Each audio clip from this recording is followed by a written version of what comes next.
તો કોલકાતામાં મહિલા તબીબ સાથે દુષ્કર્મ અને હત્યાની ઘટનાના વિરોધમાં સમગ્ર દેશમાં ઇન્ડિયન મેડિકલ એસોસિએશનના આહવાન હેઠળ તબીબોએ આરોપીને કડક સજા થાય અને હોસ્પિટલની સુરક્ષામાં વધારો થાય તેવા આહવાન સાથે જિલ્લા કલેક્ટરને આવેદનપત્ર પાઠવ્યું હતું। મેડિકલ એસોસિએશન દ્વારા તાપી જિલ્લામાં ઇમરજન્સી સેવાઓ ચાલુ રાખીને ઓપીડી સેવા બંધ રાખી વિરોધ કરવામાં આવ્યો હતો। આવા જે પણ દુઃખદ ઘટનાઓ બને છે તો આ બધાના વિરોધમાં અમે સરકારને એક આવેદન આપ્યું છે કે ડોક્ટર્સની સુરક્ષા, ખાસ કરીને ફિમેલ ડોક્ટર્સની સુરક્ષા આજે તમારા હાથમાં છે અને આજે આપણે એક સમાજ તરીકે પણ જવાબદાર થઈએ કે જેથી લેડી ડોક્ટર્સ અને આપણા ઇન્ડિયાના ડોક્ટર્સ નિશ્ચિંત થઈને પોતાના ક્લિનિકમાં, સરકારી હોસ્પિટલમાં સેવા આપી શકે છે।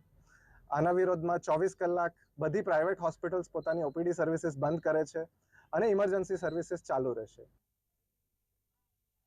અમે આજે ભેગા થયા એઝ અ ડોક્ટર નથી, પણ અમે એક મહિલા તરીકે એક તમને અપીલ કરવા માંગીએ છીએ કે આવા ગુનાઓ, આવી હત્યાઓ, આવા ક્રાઇમ દેશભરમાં વારંવાર બનતા જ રહે છે અને રોજે દાડે બનતા રહે છે। અડધા તો પ્રકાશમાં પણ નથી આવતા।